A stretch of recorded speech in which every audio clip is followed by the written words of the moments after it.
हाय ladies, अगर आप एक प्री मेनोपॉजल वुमन है तो ये वीडियो आपके लिए है।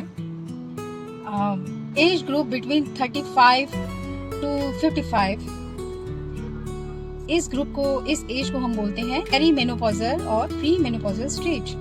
35 से ही अब स्टार्ट हो जा रहा है क्योंकि बहुत हाई इंटेंसिटी में जो है हार्मोन्स फ्लक्चुएट कर रहे हैं फीमेल्स के अंदर, खाने पीने की गड़बड़ी के कारण और भी बहुत सारी चीज़ों के कारण। तो इसमें हम लोग क्या कर सकते हैं कि आपका ये जो है टाइम है जो स्मूथली आप इसे निकाल सको, क्योंकि ये बहुत ही चैलेंजिंग टाइम होता है। इसे नहीं समझ पाते हैं, बहुत ही ड्रास्टिक मूड चेंज होता है, कभी गुस्सा आ रहा है, कभी इरिटेशन हो रही है, कभी हम सैड हो रहे हैं, कभी हम खुश हो रहे हैं, कभी चिड़चिड़े हो रहे हैं और कभी उदास हो रहे हैं, कभी नींद नहीं आ रही है, कभी भूख नहीं लग रही है, कभी डार्क सर्कल्स हो रहे हैं, फेस में एक्ने आ रहे हैं। तो मैं भी इस स्टेज से गुजर रही हूँ और मैंने इसको बखूबी हैंडल किया हुआ है, क्योंकि मैं एक योग थेरेपिस्ट हूँ, योगा टीचर हूँ।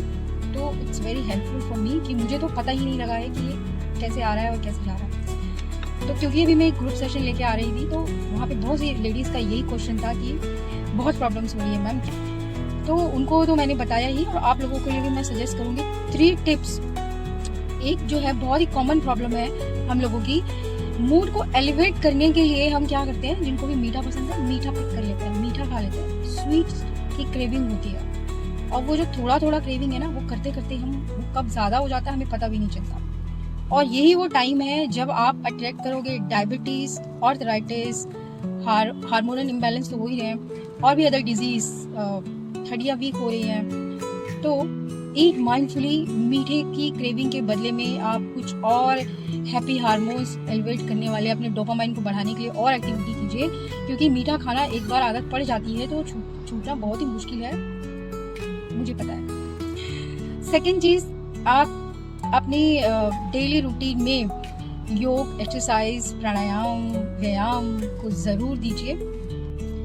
क्योंकि क्या होता है कि जब भी हम डॉक्टर के पास जाते हैं और डॉक्टर हमें बोलता है कि मैम एक्सरसाइज शुरू कीजिए, तो हम वॉकिंग शुरू कर देते हैं। बहुत से लोग सिर्फ वॉकिंग करते हैं और बोलते हैं हम एक्सरसाइज कर रहे हैं, but this is not enough. Walking से आपकी ये प्रॉब्लम्स इतनी ज़्यादा आप क्योर नहीं कर पाओगे, बजाय कि आप वॉकिंग तो कीजिए, वॉकिंग बहुत अच्छा है, उसके साथ ही आप एक्सरसाइज ज़रूर इंक्लूड कीजिए। हफ्ते में 2-3 डेज आप योगा कीजिए, जिम ट्रेनिंग कीजिए, वेट ट्रेनिंग कीजिए, आप साइकिलिंग कर सकते हैं, आप डांस कर सकते हैं, कुछ भी, एनीथिंग जो आपके मूड को एलिवेट करे वो एक्सरसाइज कीजिए। जो आपको करना पसंद है वो कर लीजिए। और उसके साथ ही pranayama and meditation is must need, ये हमारी नीड है, ये आपको बहुत हेल्प करेगा।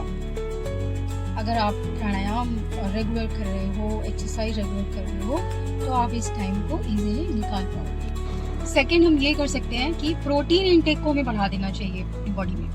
प्रोटीन बढ़ाने से क्या होगा, एक तो भूख कम लगती है, भूख देर से लगेगी, और प्रोटीन जो है ना हमारी मसल मास को बचा के रखती है, सेव करती है। आप स्किन को लूज नहीं करोगे, मसल्स को लूज नहीं करोगे, और आपका वेट भी इससे कम होगा।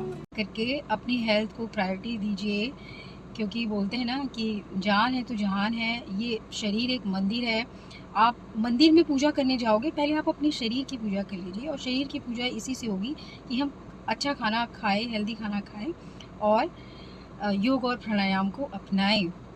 तो अपना ध्यान रखिए, please be careful ladies, stay calm and bless. Thank you very much, God bless you.